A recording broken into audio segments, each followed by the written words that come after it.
Hi, it's Geeta, and this is Practical Civics. With all the furor over President Trump's strikes against Iran, you might be wondering who actually does have the right to declare war or call for a military strike. And it turns out to be a little bit more complicated than I had realized. Starting with the Constitution, Article 1, Section 8 of the U.S. Constitution grants Congress the power to declare war, raise and support armies, provide and maintain a navy, and make rules for government and regulation of land and naval forces. So I think that clearly indicates that the power to initiate large-scale armed conflicts rests with the legislative branch.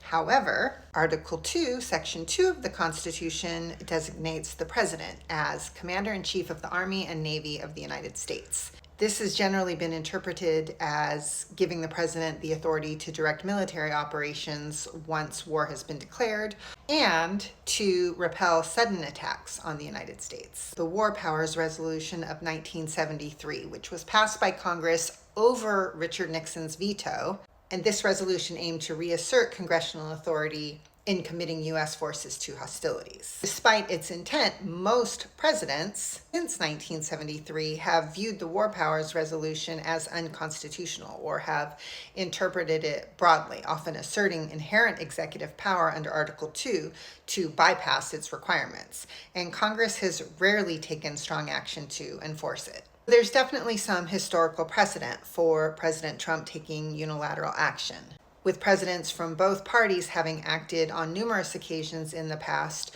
to order military action without a formal declaration of war from Congress.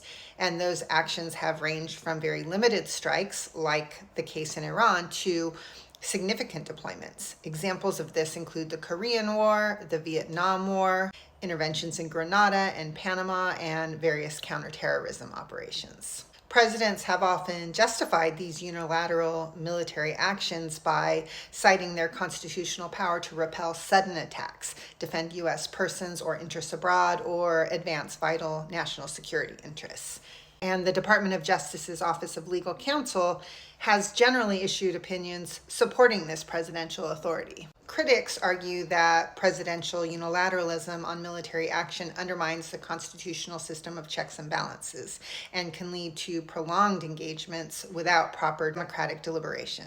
A key point of contention is what constitutes war as opposed to a military action. And of course, the other fuzzy term, which can be stretched to fit the circumstances, is imminent threat, leading to disputes about preventative strikes like what happened in Iran.